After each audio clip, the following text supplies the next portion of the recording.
Hello there, and welcome to Puppy's World. Today I've got a video for you on bi-wiring and bi-amping. I wanted to give you an informative video that would explain fully in depth what both of those mean and how to take full advantage of utilizing such a setup with your stereo or home theater.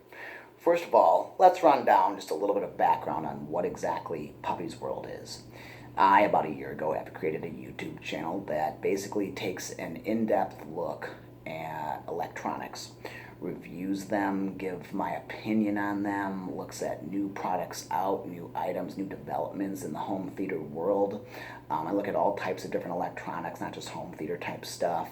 Lately I have been focusing my business on object-based surround sound, what is referred to as Dolby Atmos, DTS:X. Basically, those are what object-based surround sound has evolved into, as opposed to object-orientated surround sound, which would be your Dolby Digital, Dolby True HD, DTS, HD Master Audio, and other surround sound formats. There are several of them, but just a brief background or synopsis of what Puppy's World is. I have recently created an AV business here where I sell electronics online. I can be purchased through some retailers. I have become a dealer of AudioQuest equipment, as well as a few other types of equipment as well. I try to keep the brands to a minimum as I basically work with what the customer or buyer wants themselves. I recommend products to them that I recommend. I also give suggestions. I mainly, though, come out to your house, the customer, and I give you a rundown of either if you'd like a home theater built from scratch. I will recommend things like raised seating, projection screens versus televisions, 4K monitors, surround sound receivers, loudspeakers, cables, anything of the sort. I'm also very, very avidly interested in turntables and vinyl. I've been giving suggestions on products to buy, preamplifiers, turntables, cartridges, anything of the sort. So I'd love to sell that equipment as well, and that is what I do. So my name is Adam, and I am the owner, CEO, and founder of what is known today as Puppy's World. So let's get into it, guys. This is an informative video I'd like to give you on bi-wiring and bi-amping. Let's get just one thing straight here. There's lots of videos on YouTube about bi-wiring, bi-amping. There's publications, periodicals, illustrations of what exactly it is, what it does, what the benefit of it is. But there's a difference between bi-wiring and bi-amping. And I wanted to give this informative video so that you could take advantage of this setup yourself in your own home and utilize this for yourself. My goal is by the end of the video that you will fully understand it, have hopefully not too many questions, and be able to do this yourself, error-free. Let's take a look at a few examples and get started as to what is bi-wiring, bi-amping, and how does it work, and how does it basically give you better sounding or better quality audio. All right, folks, let's get into it here. Okay, I have here a basic surround sound receiver. This is a slim line offered from Marantz. It is the NR1606, very fond of it. A lot of products or items that I have chosen to review, I have chosen to use personally or to purchase for myself in my own home, and personally use them as an everyday piece of electronics in my own home theaters. I have several of them, ranging from just a TV with a setup of a stereo with 2 speakers, all the way to a full-on theater build that I have not fully yet completed, and I'm still in the process of choosing products and items and configurations so that it is the best possible and also most aesthetically pleasing home theater I have ever seen or utilized. Okay, let's get started. I'm just going to quickly, briefly explain to you just a little background on bi-wiring and bi-amping and what it encompasses. I think a lot of us, especially who are watching this video, might already understand and know what bi-wiring and bi-amping is.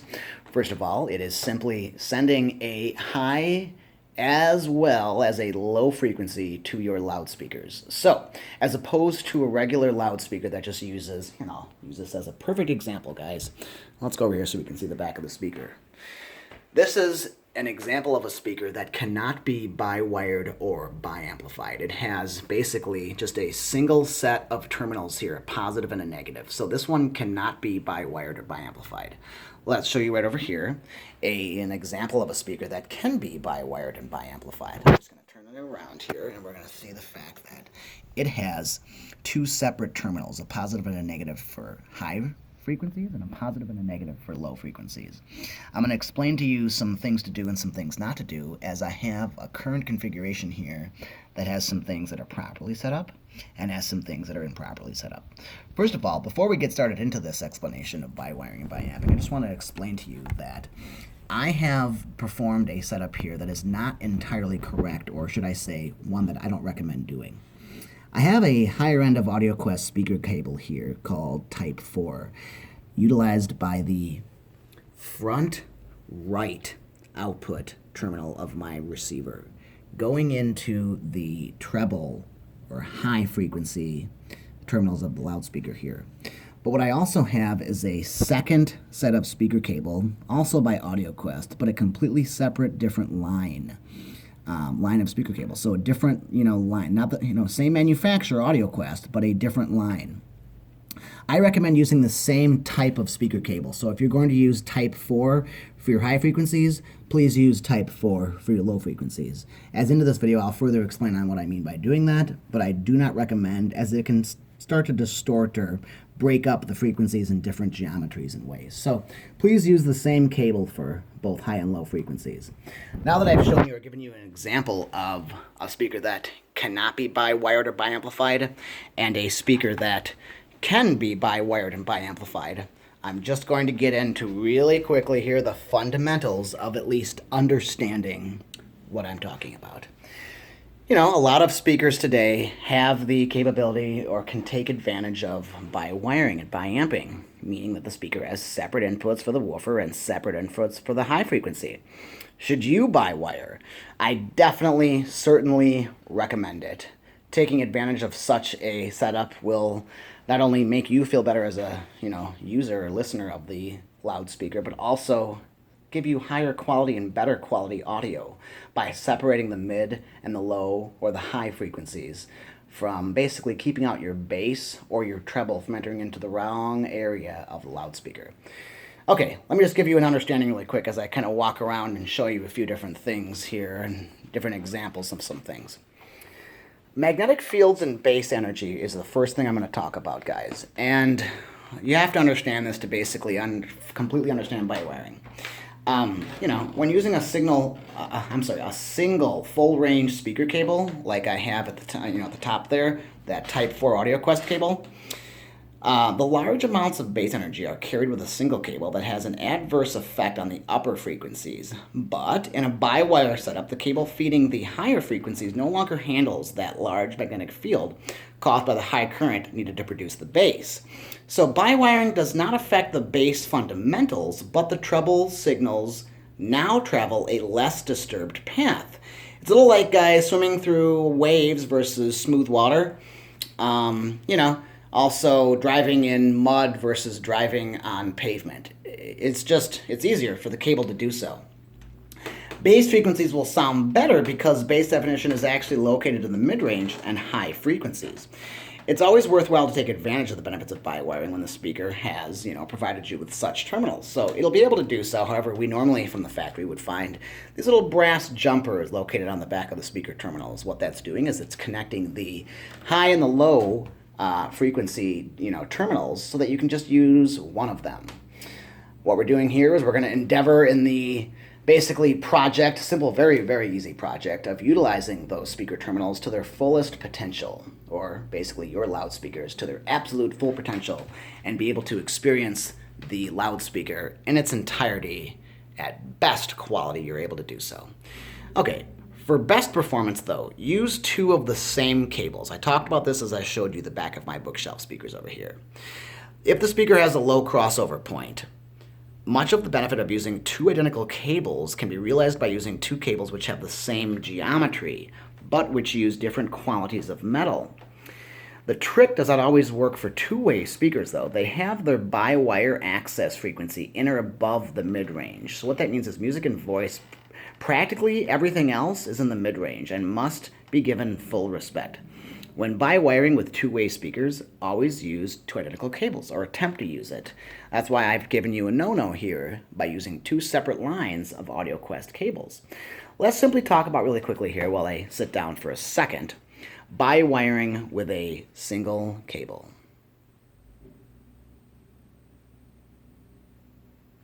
Okay? Never mind that, I'm just going to go ahead and sit down. Anyways, another valid bi-wire option involves the use of a single speaker cable. And by the way, guys, I'm getting a lot of my information right off the internet and right from the source I use directly. So, we call this single cable SBW. That's what single bi-wire cable means. It usually looks like a cable, and you've all seen my Rocket 44s and Rocket 33 speaker cables from AudioQuest, which utilize a single set of positive and negative terminals coming from the amplifier end, and then have 4 sets of wires at the other end that go to the speakers. So that is technically bi-wiring. Bi-amping would utilize 2 separate cables, a positive and negative from one terminal on your amplifier, and a positive and negative on a totally separate terminal on your amplifier going to the same speaker. That's what bi-wiring is. I'm sorry, bi-amping. Okay, let's get this straight, guys. It's hard to understand because I often confuse it myself. Bi-wiring is using single cable, that SBW we talked about. Single bi-wire. It's using one loudspeaker, one amplifier, but 4 terminals on the end of the speaker, basically separating the high and the low frequencies. Bi-amping is using 2 separate amplifiers going to the same speaker. Doesn't have to be like a Marantz SR7010 and a Marantz NR1606 over here, or in a different setup I have, say an Emotiva and a Pioneer or something. No. It can be utilized in the same receiver or same stereo. You're just using separate amplifier outputs on the back of it to separate the high and the low frequencies. It works better with some cables than others, but understand that except for the Rocket series that I've got, it's better to use 2 less expensive cables than to than a single bi-wire with one better cable. I'm recommending using 2 separate cables, guys. Using 2 pairs of cables is better than a single bi-wired cable, but yeah, all to which your own, guys. So whichever you'd like to use. Okay, I'll go into a little bit more depth here. But folks, while we are in the subject of using different cables and the same cable, I'm going to give you a brief synopsis of how AudioQuest, a very good company that I simply am hoping to become a dealer of soon, explains this, and I hope you can understand, as I just basically give you my understanding of what AudioQuest and how they attempt to help us understand. Okay. When bi-wiring, the 2 bass and treble cables must be either identical or have essentially identical geometries. If the cables have different geometries, they will have different capacitance and inductance, so to speak. So capacitance and inductance are the values used to create a loudspeaker's low pass and high pass filter, characteristics. Their networks and together making a crossover. Having different values in the 2 cables effectively redesigns the crossover. That is not a good thing, guys. You don't want that going on. The integrity and coherence of the speaker will be compromised. Basically, for best performance, use 2 of the same cables. If the speaker has a low crossover point, which a 3-way speaker or a panel hybrid such as Martin Logan or, Monitor Audios type of things like that, much of the benefit of using 2 identical cables can be realized by using 2 cables which have the same geometry, but which use different qualities of metal, as I was saying before, guys. The trick does not always work for 2-way speakers. They have their bi-wire access frequency in or above the mid-range. Music and voice and practically everything else is in the mid-range and must be given full respect. When bi-wiring with 2-way speakers, guys, always use 2 identical cables. Okay, let's talk about bi-wiring within a single cable. Another valid bi-wire option with proper cable design, keep in mind, involves the use of a single speaker cable divided into separate high and low frequency sections. As I said before, in this industry we call it SBW, a single bi-wire cable. But this works better with some cables than with others. By wiring using two separate cables is always better. I always recommend that, guys. I do not recommend single by wiring when using say a Star Quad model, a Type 2, Type 4 CV4 from AudioQuest. You can look those up at some point. But more importantly, guys, please understand that except for the Rocket series that I've showed you and my Flat Rock series and things like that, I've shown you those cables in the video of setting up a surround sound receiver from start to finish and choosing cables. But it is better to use two less expensive cables than a single by-wire with one better cable. Using two pairs is better than a single by-wire, say, a Mont Blanc from AudioQuest, which is an extremely expensive cable, guys. The Rocket series are excellent for single by-wiring because they are essentially two cables in a single outer jacket. That is why I always utilize my Rocket 44s and Rocket 33s for by-wiring, but by-amping they're not going to work because they have two on the amplifier side and four on the speaker side. While great for use as full-range cables, those models, when used as single by-wire cables, actually become specialized true double by-wire, and that is because of their two separate Star Quad components inside of them. The two groups of conductors have a degree of magnetic autonomy found in no other single cable. I'm just giving you my understanding, guys. The Flat Rock series, they're a little bit different. They have the Rockefeller, the K2, other things like that. I'm not going to go over that in this video, guys. Let me just quickly walk you on into the other room, though. While the Rocket series and Flat Rock series are excellent for single by wiring, the Earth Structure series, like the Mont Blanc and the Volcano, are poor choices for single by wiring. Why is that? Well, one of the significant advantages of the Earth feature cables are unusually effective way the magnetic and the relationships between the magnetic fields, as I was talking about before, guys. The conductors spiral in opposite directions, but the positive and negative groups form two tubes whose relationship is constant and non-changing. Dividing the conductors in these models does very little to separate the magnetic fields of the bass and treble groups. That is why I was talking about, folks, that it is better to use two separate lower-end cables than one higher-end cable for by-wiring. Now, you can double by-wire by stacking connectors at the amp or by simply ordering double by-wire cables. AudioQuest is a great brand that simply joins the two cables together at the amp end before attaching the terminations. So look for cables that do that, guys. The price for a double by-wire cable is simply the same as adding together the price of two cables, whether the same model or different models. So there we have it. When using a full-range cable on by-wire capable speakers, you're going to want to take advantage of the same cable, guys. But when using a single set of full-range cables with a bi-wireable speaker, you might as well do it properly. That's why I'm explaining this. It costs nothing and makes a difference. You can hear, I promise you. When using jumpers, those are those factory-supplied little brass replacements I showed you. I didn't show you yet, but they come stock on your speakers. But be sure to put both red and black connectors to the treble input of a three-way or panel hybrid. Bass is actually less sensitive to having the jumpers in a signal, in a signal path.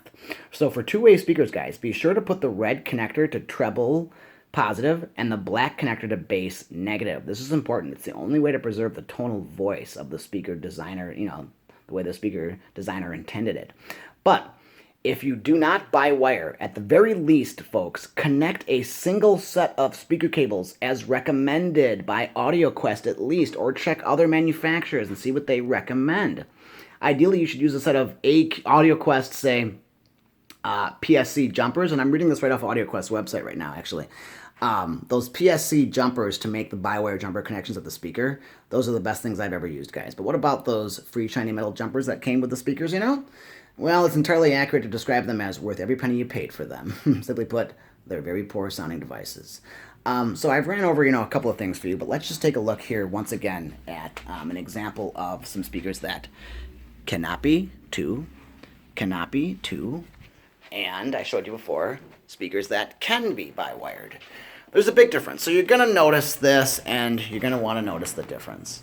Well, I can do that for you, but I'm going to do that for you in an entirely separate video, folks. So, thank you for watching, as I'm going to try to keep the video here under 20 minutes. And I will, in the next video, actually give you the difference between bi-wiring, bi-amping, and single wiring.